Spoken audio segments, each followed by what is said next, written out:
क्या food allowance PF contribution के लिए इंक्लूड होता है या नहीं होता है? पीएफ एक्ट 1952 के हिसाब से पीएफ कंट्रीब्यूशन कोई भी एम्प्लॉय की वेजेस या सैलरी के ऊपर डिपेंड करता है। तो अभी सवाल है, सैलरी या वेजेस किसको कहा जाएगा? और सैलरी में बहुत सारे कंपोनेंट होते हैं, तो कौन सी कंपोनेंट को हम पीएफ एक्ट के हिसाब से वेजेस कहेंगे? तो पीएफ एक्ट के हिसाब से बेसिक वेजेस, डियरनेस अलाउंस और रिटेनिंग अलाउंस को ही हम सैलरी कहेंगे। लेकिन लॉ के हिसाब से cash value of any food concession को डियरनेस अलाउंस के अंदर इंक्लूड कहा जाता है। फूड कंसेशन दो तरह की होती है। एक है जो कंपनी कैंटीन चलाती है और अपनी एम्प्लॉय को सब्सिडाइज्ड फूड प्रोवाइड करती है, और कुछ कंपनी कैंटीन चला ही नहीं पाते हैं, कोई भी रीजन हो, उसके बदले employer regularly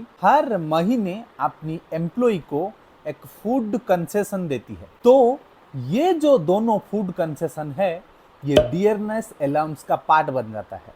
ultimately dearness allowance PF act के हिसाब से सैलरी कहलाती है, और पीएफ कंट्रीब्यूशन काटने के लिए एक एम्प्लॉय की फूड कंसेशन को भी सैलरी के अंदर कंसीडर किया जाता है। तो यहाँ पे कोर्ट की जो लॉजिक है, उसके हिसाब से कोई भी ऐसी अलाउंस जो रेगुलरली एम्प्लॉयर के द्वारा अपनी एम्प्लॉय को या सारी एम्प्लॉय को पे किया जा रहा हो, या उस अलाउंस का कोई भी लिंक परफॉर्मेंस इंसेंटिव या परफॉर्मेंस बोनस या किसी भी कंडीशन के ऊपर नहीं रह रहा हो, तो उस अलाउंस को बेसिक वेजेस का पार्ट माना जाएगा। अगर मैं समराइज करूं, कोई भी एम्प्लॉयर या कंपनी कैंटीन प्रोवाइड करती है और एम्प्लॉय को सब्सिडाइज्ड फूड की सर्विस प्रोवाइड करती है, तो वो पीएफ कैलकुलेशन के लिए सैलरी माना जाएगा। दूसरा, अगर एक कंपनी